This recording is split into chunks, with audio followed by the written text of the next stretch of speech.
तो कालाडूंगी थाना है, तो थाने में आके मुझे पता चला है कि पुलिस कंप्लेंट करी है। हर रोज पुलिस स्टेशन मैं यूट्यूब में काम करूं या पुलिस स्टेशन का चक्कर लगाऊं, मेरे कुछ समझ में नहीं आ रहा। ऐसे ही भैया मेरे लगातार पुलिस के चक्कर लगते रहेंगे। अभी इसके ऊपर कार्रवाई चल रही है तो ना, मतलब इतने बार थाने तो मैं भी नहीं आता, लेकिन अब पुलिस वाले बोल रहे हैं कि हमने साइबर सेल की सपोर्ट से तो पता कर रहे हैं। So good morning guys, I hope कि सब लोग बढ़िया होंगे और बढ़िया ही होने चाहिए। वापस से आप सभी लोग का एक नए दिन में स्वागत करता हूं। और आज हूं भैया मैं अपने घर पे, और आज 2 दिन हो चुके हैं मुझे अपने घर पे आए हुए। और पता है कल ना भाई इतना खतरनाक वाला तूफान आया ना, इतना खतरनाक, रात भर ना भाई डर के मारे हालत खराब हो गई थी हमारी। कल के ब्लॉग में आपने देख ही लिया होगा भाई, कल हम सारे घर वाले ना एक ही कमरे में आके सो गए थे, क्योंकि बाकी सारे कमरे में ना खिड़कियां खड़बड़ खड़बड़ कर रही थी और सारी खिड़कियों से ना पानी आ रहा था कि तूफान के साथ साथ बारिश आ रही थी। और अभी जब सुबह सुबह हम लोग उठे, देखो भाई मौसम कितना शांत हो गया, लग रहा है कि कितना अच्छा दिन होगा ना। लेकिन कल रात ना भाई ये सारे पेड़ ऐसे हिल रहे थे ना कि जैसे कि सारे पेड़ ना टूट के हमारे घर के पे गिर जाएंगे। तो अभी आपका टाइम हो गया है 8:37 और करते हैं अपने दिन की शुरुआत अपने इस घर से। और अंदर मेरे भांजा भांजियां लगे होंगे अपने कार्यक्रम में, नाटक में, पूरे घर की तहस नहस करने में। क्योंकि जब से ये आए हैं ना, इन्होंने घर में कोई भी सामान अपनी जगह पर नहीं छोड़ा है, सारा सामान इधर उधर। आपके घर में भी ऐसे होता होगा ना, जो छोटे छोटे बच्चे आते होंगे तो भाई आप कुछ संभाल ही नहीं सकते। अगर यहाँ है तो वो कल कहीं और मिलेगा। तो चलते हैं दिन की शुरुआत उन्हीं के साथ करते हैं कि आखिर वो कर क्या रहे हैं। ठीक है, बाकी आपको बताता हूँ कि आज इस तूफान की वजह से कितना नुकसान हुआ है हमारे घर पर। तो ये देखो भाई क्या चल रहा है घर के अंदर हमारे, बस पूरे घर में तूफान। गुन्नू की नाक आ रही, गुन्नू अपनी नाक पूछ रहा है, देखो तानी के उसमें।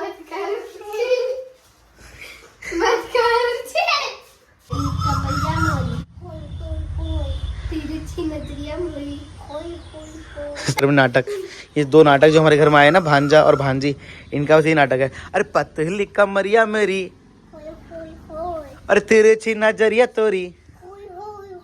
और तानी और गुन्नू की मम्मी ना मार्केट गई है इनके लिए कुछ सामान वामान लेने के लिए, और इन दोनों छुटका पुटका को मेरे साथ छोड़ रहा है घर में। और ये बदतमीज लड़का परेशान कर रहा है सबको। सोता क्यों नहीं है? जा सो जा बाबू, सो जा, सो जा ना बाबू, सो। आकर दिया, आकर कुछ नहीं है मुंह के अंदर, खाली है मुंह, खिला खिला। देख रहे हो कैसे खिलाना पड़ता है इसको खाना। इसके खाने के चक्कर में ना पूरा भागना पड़ता है इसके पीछे पीछे हर। जल्दी चबाओ को, चबा चबाओ, आ करो, जल्दी खाओ, जल्दी खाओ, फिर जल्दी खाओ। जब हम छोटे होते होंगे तब हमको भी ऐसे ही खिलाया होगा ना मम्मी, जब हम छोटे थे हम भी ऐसे खाते थे। खाने के लिए ऐसा तो नहीं करते होंगे, नाटक जैसा ही कर रहा है, यहाँ से वहाँ, यहाँ से वहाँ। इतना नाटक नहीं करते थे, तुम्हारे तो आगे मुँह रख दिया तो कटोरी में चावल खा लेते थे आराम से। आज थोड़ा नीचे गिराया, थोड़ा खाया। और ये देख कहाँ चले गया खाना खाने। गुन्नू पहले इसको ना पकड़ पकड़ के लेके आना पड़ता है खाना खाना। खाना फिनिश कर, चल चल चल चल चल। साहब कितने नखरे हैं इसके, जल्दी फिनिश कर, वहाँ वापस नहीं जाना है, फिनिश कर पहले, फिनिश कर। और पता है कल ना भाई इतना खतरनाक तूफान आया ना, आपके वहाँ भी आया था तूफान, इतनी भयंकर आंधी आई ना, हमारे आम वाम लीची ना सब कुछ बर्बाद हो गया। कल के ब्लॉग में आपको दिखा रहा था ना, मैं आम के और लीची के बगीचे में पानी लगा रहा था। मैं आपको ना एक बार बाहर जाकर दिखाता हूँ कि क्या हालत है हमारे बगीचे की। ठीक है, अभी जो बड़ा बगीचा है ना उसकी हालत तो और भी ज़्यादा ख़राब है। ये घर के पास में जो बगीचा था ना, सारे आम देखो नीचे गिर चुके हैं। छोटे छोटे आम जो आने वाले 1 महीने बाद ना, ये सारे आम बड़े होते और जाके हम लोग खाते ना। सारे आम कल आंधी में देखो कितना आम बर्बाद हो गया यार, सारे बड़े बड़े आम गिर चुके हैं देखो नीचे। पूरे पेड़ ना खाली हो गए, कुछ कुछ पेड़ आम बचे इनमें। खिड़की के रास्ते ना सारा पानी घर के अंदर की तरफ आ रहा था। पूरे घर में ना मतलब जहाँ तहाँ से पानी पानी पानी पानी बह रहा था। तो हम एक बीच वाले कमरे में सारे लोगों ने नीचे लगाया बिस्तर, वहीं सो गए थे। अब सुबह सुबह जब बाहर आके देखा ना मैंने, भाई इतनी बर्बादी हो गई ना घर के बाहर। ये देखो बहुत सारे आम तो ना मम्मी ने उठा भी दिए हैं। तो भाई मतलब खेती किसानी में ना मतलब नुकसान बहुत ज़्यादा होता है। तो भैया मैं ना बगीचे की तरफ जा रहा था नुकसान देखने के लिए, तो रास्ते में अपना कटहल का पेड़ भी मिल गया। तो थैंक गॉड कि कटहल के पेड़ में से कटहल तो बिल्कुल भी नहीं गिरे हैं, सारे कटहल सुरक्षित है अपने पेड़ों पे।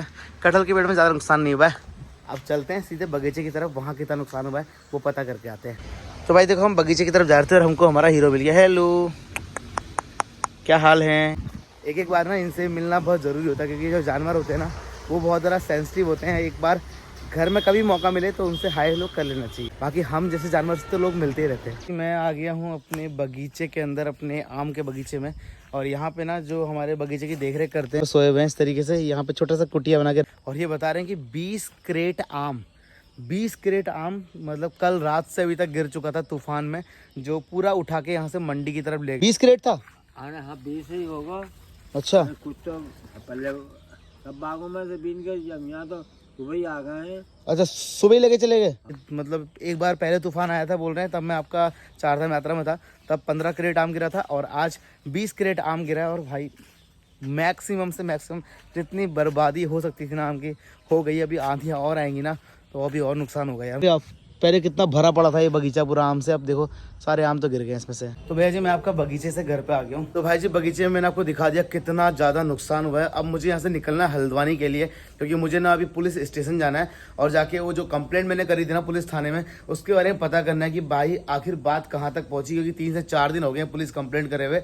तो चलते हैं यहाँ से, बाइक पकड़ते हैं और निकलते हैं यहाँ से हल्द्वानी की तरफ। भाई इस पुलिस के चक्कर से ना मैं सच में बहुत ज्यादा परेशान हो गया हूँ। भैया जी चलो भैया, हम लोग आपका निकल चुके हैं अपने घर से और आज कितने लंबे टाइम बाद भाई मैं अपनी पल्सर 150 चला रहा हूँ। भाई ये वही बाइक है जिससे भैया आपके रोहित पहाड़ी ने, लेकिन अपनी जिंदगी में इसी बाइक से भैया मैं 3 लाख सब्सक्राइबर तक पहुंचा और इसी बाइक से भैया वो KTM बाइक आई है। और इसी बाइक को लेके सबसे पहले मैं लद्दाख भी गया था। तो भैया इस बाइक को ना मैं जब भी चलाता हूँ ना भाई सच में अंदर से बहुत ज्यादा मतलब प्राउड फील होता है। तो अभी एक काम करते हैं, यहाँ से चलते हैं आपका हल्द्वानी की तरफ। तो भाई जी हम लोग आपका पहुंच गए हल्द्वानी। 1 महीने बाद ना मैं आपका हल्द्वानी आया हूँ। तो हल्द्वानी आया तो बाजार तो घूमना बनता ही है। तो भाई जी मैं आपका हल्द्वानी पहुंच गया और हल्द्वानी पहुंचने के बाद ना मुझे भी बहुत सारे काम निपटाने हैं। सबसे पहले तो मुझे ना आपका आज पुलिस स्टेशन जाना है, मतलब जो आपका क्राइम ब्रांच की क्या बोलते हैं, आपका साइबर सेल बोलते हैं, उसके ऑफिस जाना। फिर जिसके ऊपर मैंने पुलिस कंप्लेंट करी थी, पुलिस वालों ने उसके ऊपर कोई एक्शन लिया नहीं लिया, क्योंकि बहुत सारे काम मुझे 1 से 2 दिन का निपटाने, क्योंकि मेरा पता नहीं कि मैं 2-4 दिन बाद कहाँ पहुँच जाऊँगा। तो भैया पहले ना आपका औरा चलते हैं, जहाँ से मैंने अपनी मम्मी के लिए ना आपका डायमंड का जो नेकलेस है ना उसके लिए बात करी है। मैं हर महीने ना कुछ अपनी यूट्यूब इनकम में से जमा करता हूँ ताकि एक दिन मम्मी के लिए हीरो का हार बनाया जा सके। हीरो का तो नहीं, हीरे का हार, मतलब चाहे छोटे से भी हीरे का हार बने लेकिन हार तो बनाना है भैया एक बार, ठीक है। तो पहले औरा चलते हैं, साइड साइड साइड साइड। क्योंकि देखो यार हम लोग ना मिडिल क्लास लोग ना एकदम से बड़ी अमाउंट में कोई डायमंड का नेकलेस नहीं ले सकते, लेकिन क्या कहते हैं छोटा छोटा अमाउंट हम जमा करेंगे जी। फाइनली हम लोग आपका पहुंच गए हैं औरा, और ये है भैया औरा PC ज्वेलर्स के बिल्कुल ऊपर। आगे जाके वैसे तो मेरी औकात नहीं है कि मैं अपनी मम्मी के लिए कभी हीरो का हार बनाऊंगा, लेकिन यूट्यूब की इनकम से अब धीरे धीरे मैं जमा कर रहा हूँ ताकि एक दिन मैं भी अपनी मम्मी को हीरो का हार दूँ जी। मैं आपका आ गया हूँ इस औरा के शोरूम के अंदर और यहाँ पे देखो सामने ना बहुत सारे हार लगे हुए हैं। इनमें से एक हार मैं अपनी मम्मी के लिए लेके जाने वाला हूँ बहुत जल्दी। अभी बस छोटी छोटी किस्तें जमा कर रहा हूँ। 375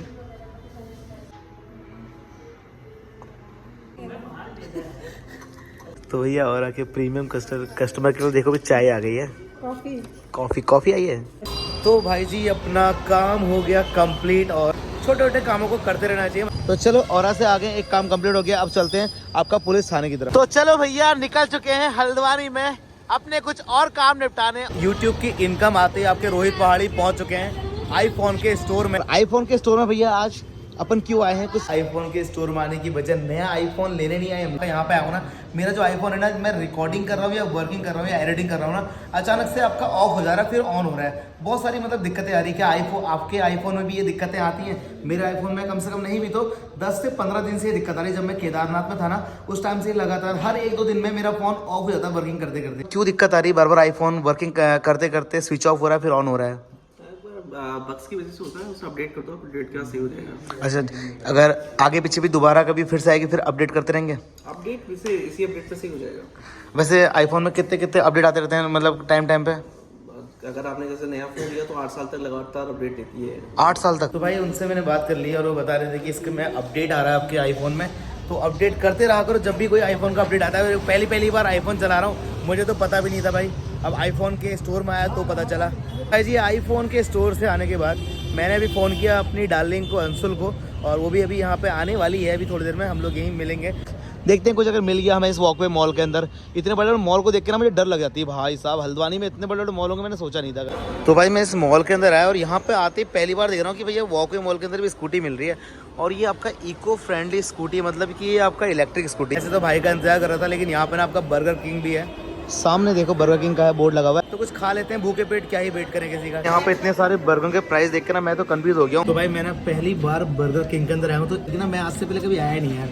मैंने बाहर 20 रुपए के बर्गर खा लिए थे, मार्केट में देते ना आपको फ्राई करके, बट पहली बार इंतजार करने के चक्कर में आ गया। भाई सिंपल से बर्गर लग रहे हैं, मुझे लगा बर्गर किंग के बर्गर में कुछ अलग खास बात होती है। ये तो खाली ऐसा लग रहा है कि टिक्की डाल दी इसके अंदर। टेस्ट कैसा है?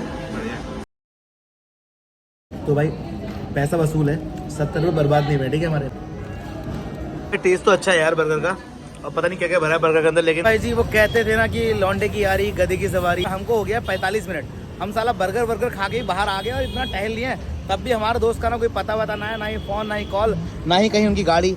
अब कहिए जी, हम आपसे कह रहे थे ना कि हमारे दोस्त जो है ना एक नंबर के कमीना है, हम उनका इंतजार वहाँ किया 1 घंटा बैठ कर, लेकिन उन्होंने हमको बोला कि रोहित भैया आप दुर्गा सिटी सेंटर पर आ जाइए। समझ लो हमारा दोस्त भैया कितना कमीना किस्म का आदमी है। भैया सेंसेशन ऑफ हल्द्वानी, अपना भाई अपनी डार्लिंग यहाँ कर रही है हमारा इंतजार साला तुम यहाँ कर रही है, हम तुम्हारा वहाँ कर रही। अभी भी हम तुम्हारा वेट दुबई से आके करती, तुम कैसी बातें करती।